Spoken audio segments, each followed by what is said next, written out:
Hello guys. Chinese एक कदीम और ताकतवर कौम थी। यही वो कौम थी जिसने बारूद, तोपों, हैंड ग्रेनेड्स और मशीन गन का तस्वुर दिया था। इनका माजी काफ़ी अच्छा था, मगर बीच में कुछ ऐसे साल, तकरीबन 110 साल ऐसे आए कि इन्होंने इसके माजी को तबाह कर कर रख दिया। लेकिन तारीख़ गवाह है कि ये चाइनीज़ कौम फिर ऐसी पलटी कि दुनिया आज हैरान है। इस सीरीज़ में हम यही जानेंगे कि चाइनीज़ अपने ज़वाल से निकल कर कैसे अपने अरूज तक पहुँची। Guys, my name is Abdullah and you're watching Journey of China from Zero to Hero.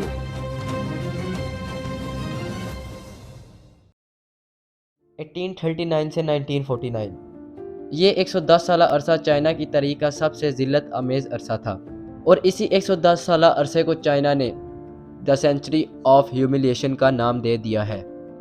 इस अरसे के दौरान चाइना बहुत सी जंगें भी हारा और इसके अलावा लोगों के अंदर बहुत सी बुराइयां भी पाई जाने लगी, जैसा कि लोगों का कत्ले आम, ड्रग एडिक्शन और करप्शन वगैरह। दोस्तों, कहानी कुछ इस तरह स्टार्ट होती है कि उस वक़्त चाइना में किंग ख़ानदान की हुकूमत थी। इस हुकूमत ने किसी भी किस्म के नशा या फिर अफ्यून की तजारत पर बैन लगाया हुआ था। जैसा कि मैंने आपको पहले भी बताया कि उस वक़्त चाइनीज़ लोग नशे के आदी हो चुके थे। ये लोग सिर्फ नशा ही नहीं करते थे, बल्कि इसकी तजारत बरतानिया के साथ करते थे। जैसा कि मैंने आपको पहले बताया कि ये लोग इल्लीगल तरीके से तजारत करते थे अफ्यून की। तो चाइनीज़ ऑफिशियल्स ने एक क्रैकडाउन किया जिसमें 1400 टन अफ्यून पकड़ी गई। चूँकि ये तजारत के लिए अफ्यून थी, तो इस वजह से बरतानिया और चाइना के दरमियान ताल्लुकात ख़राब होने लग पड़े। मज़ीद ताल्लुकात उस वक़्त बिगड़े जब एक बरतानवी शख्स ने एक चीनी शहरी को कत्ल कर दिया।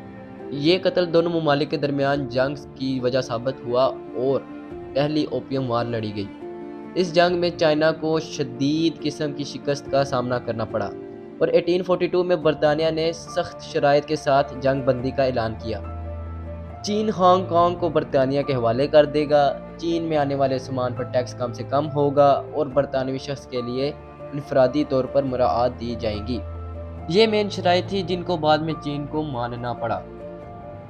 दोस्तों, चाइना इस शिकस्त के बाद बहुत गुस्से में था और वो इस हार का बदला लेना चाहता था। इसलिए छोटी सी चिंगारी की वजह से 1856 में सेकेंड ओपियम वार का आगाज़ हो गया। इस जंग में बरतानिया ने कैंटोन के साथ साथ चीनी दारकूमत पीकिंग पर भी कब्जा कर लिया और शहनशाह फेंग फरार हो गया। चीन को इस दफ़ा दोबारा शिकस्त हुई और इस दफ़ा बरतानिया ने मज़ीद सख्त शराइत के साथ माहदे पर दस्तखत किए। फिर चीन ने दोबारा आलमी ताकतों से लड़ने का कभी नहीं सोचा, लेकिन वेस्टर्न पावर्स का जी अभी भी ललचा रहा था। दोस्तों, 1884 में फ्रांस ने भी चाइना पर हमला कर दिया और इस दफ़ा वियतनाम को चीन से छीन लिया गया। चीन की इतनी बुरी हालत थी कि जापान, फ्रांस, बरतानिया, इटली और अमेरिका ने अपने अपने इलाके मुंतखब कर लिए और इन पर काबज़ हो गए। चाइना चूँकि बहुत बड़ा था, इसलिए बैरूनी ताकतों ने चाइना के साहली इलाकों पर कब्जा करना पसंद किया। इसके अलावा 1894 में जापान की चीन के साथ जंग हो गई। दरअसल चीन ने कोरिया का जापान के खिलाफ साथ दिया था, जिसकी वजह से ये जंग वाक़या हुई और इस जंग में ताइवान का इलाका भी चीन से जाता रहा। दोस्तों, बरतानिया के साथ जंग के बाद कई ईसाई लोग वहाँ पर चले गए और अपने दीन की तबलीग करने लगे, जिसकी वजह से बहुत से चाइनीज़ लोग ईसाईयत कबूल कर रहे थे। इन सब चीज़ों को देखकर अवाम में जज्बात जन्म लेने लगे और इस तरह इनकलाबी ग्रुप तश्कील पा गया, जिन्हें बॉक्सर्स का नाम दिया जाता है। कहा जाता है कि ये लोग बॉक्सर इसलिए कहलाए क्योंकि ये लोग बॉक्सिंग करते थे। इस इनकलाबी ग्रुप ने ईसाइयों का कत्ले आम शुरू कर दिया और बैरूनी फ़ौजियों पर भी हमले शुरू कर दिए। इसके जवाब में चीन में पहले से मौजूद बैरूनी फ़ौजियों ने बॉक्सर्स पर हमला कर दिया और इन्हें भगा दिया। इतने में वो फ़ौज जो कि पहले से ही इनकी मदद करने के लिए आ रही थी, वो भी पहुँच गई। इस फौज ने आते साल ही लोगों का कत्ले आम शुरू कर दिया और लूट मार करना शुरू कर दी। उस वक़्त की चाइनीज़ मलका जो कि वेस्टर्न इन्फ्लुएंस में थी, उसने अपने ही लोगों यानी बॉक्सर्स को गद्दार करार दे दिया और इनको कत्ल करवा दिया। इस तरह ये बॉक्सर्स की सूरत में पहला इनकलाब अपने अंजाम को पहुंच गया। लेकिन इस इनकलाब से लोगों के दिलों में आज़ादी की लगन ज़रूर पैदा हो गई थी। उनको सिर्फ एक ऐसी लीडर की ज़रूरत थी जो कि इनको सही डायरेक्शन में लेकर चले और आज़ादी दिलवाए। और इनको ये लीडर मिल भी गया, जिसका नाम था सिन यात सिन। इसने बादशाहत के तख्ते को उलट दिया और खुद पहला सदर बन गया।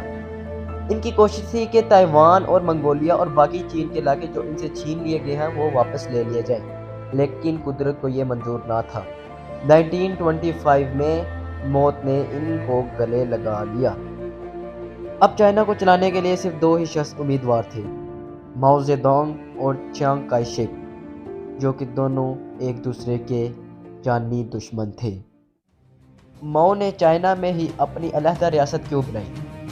امریکہ ماؤ اور چیانگ کائی شیک کے درمیان دوستی کیوں چاہتا تھا؟ ماؤ نے کس طرح چیانگ کائی شیک کو ہرا کر ریپبلک آف چائنا کا اعلان کیا؟